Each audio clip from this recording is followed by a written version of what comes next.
Imagine losing everything you thought defined you: your wealth, your family, your identity.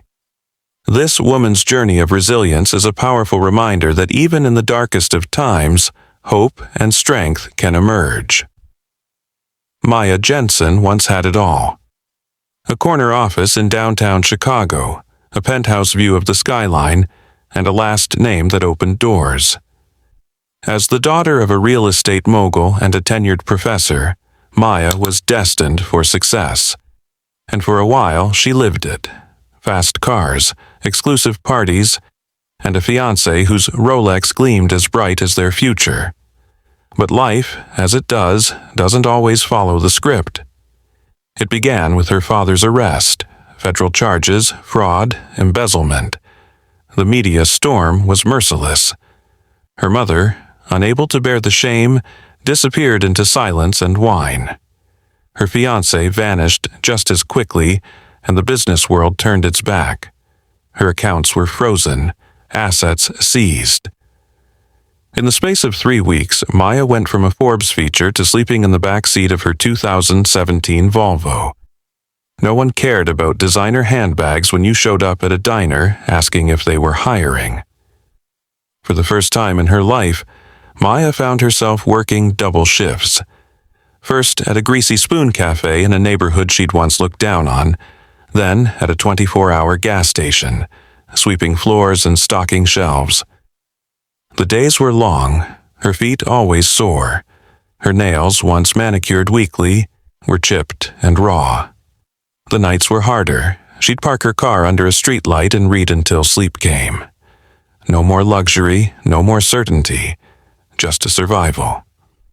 One rainy evening, a young girl wandered into the gas station with a bruised cheek and a backpack that looked too heavy for her small frame. She stared at the snack aisle like it was a museum display. Maya walked over quietly. "Hungry?" The girl nodded. Maya bought her a sandwich and a juice. They sat outside, under the overhang, the rain falling like whispers around them.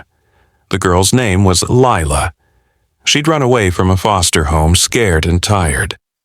As Maya listened, something shifted.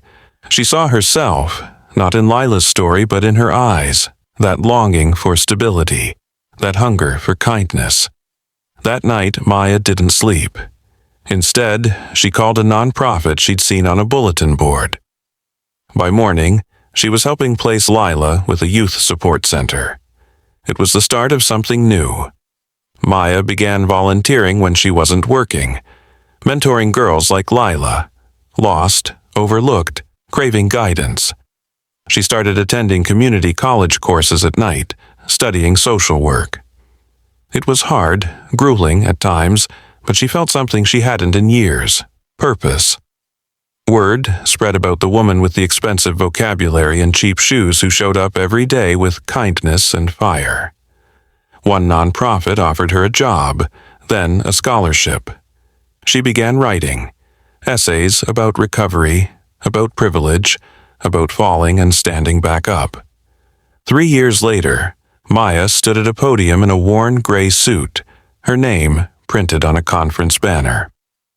From wealth to worth, a journey of resilience. "I used to believe my value came from my last name," she told the room. "But losing everything forced me to find myself. And in that, I discovered something stronger than wealth. I found my voice." The applause was quiet at first, then thunderous.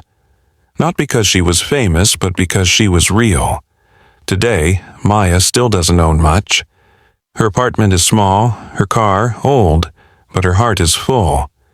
She mentors girls across the country, runs a foundation for at-risk youth, and speaks at schools and shelters about dignity, about starting over, about hope. She lost everything that once defined her. But in the ruins, she found who she was meant to be, and that made her richer than ever before.